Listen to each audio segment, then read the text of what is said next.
Welcome to this tutorial. My name is Xander. Now this tutorial is part of our ExpressJS Prisma ORM Query Fundamentals course. You can access this course playlist available for free on YouTube. For deeper learning, the full course is available for purchase at Udemy. Find all the resources and links in this video's description. Now don't forget to subscribe to the channel for weekly promotions, discounts, and Udemy course giveaways. In this course, I might mention database schemas. Generally, when I talk about database schemas, I'm thinking about a logical blueprint or a design of our database that defines the structure of the database. This might include tables, columns, constraints, and relationships. Now, an entity relationship diagram is a graphical representation of the entities, so the tables, within a database and their relationships. It is used to visualize or visually model the data structure and is an essential tool for designing databases. In this course, we start from the point where the database has already been designed, so we won't work through normalization or the design process in this course. We have our database tables or entities defined, the relationships, the fields, and the data types for each field. Now, because this is a visual representation of the entities or tables that we need to build, this is going to come in very handy to help us actually build the database that we're going to define in this module.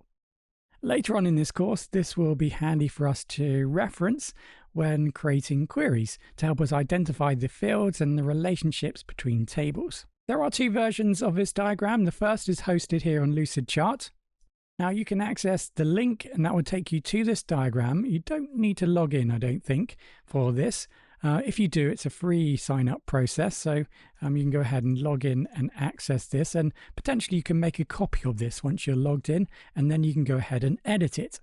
Now, if you use the link only, it does only read only, so that you can only view this one unless you log in and make a copy. You will also find a download file connected to this course or to this tutorial, which will provide you a file which you can open up here in draw.io. So if you head over to draw.io or app.diagrams.net, download the file, select open existing diagram. If you open up the file, you should be able to now see another version of the ERD for the database that we're going to build and work with in this course. The benefit of Draw.io is that there are no logins at all. Simply go ahead and open up the file provided, and you can then start to edit and manage the ERD diagram.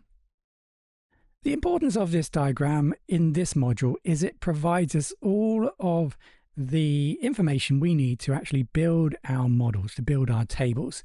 So that includes the table names. So at the top here, stock management, order products, that's going to be the table names. We have on the left-hand side, we've identified any primary keys or foreign keys.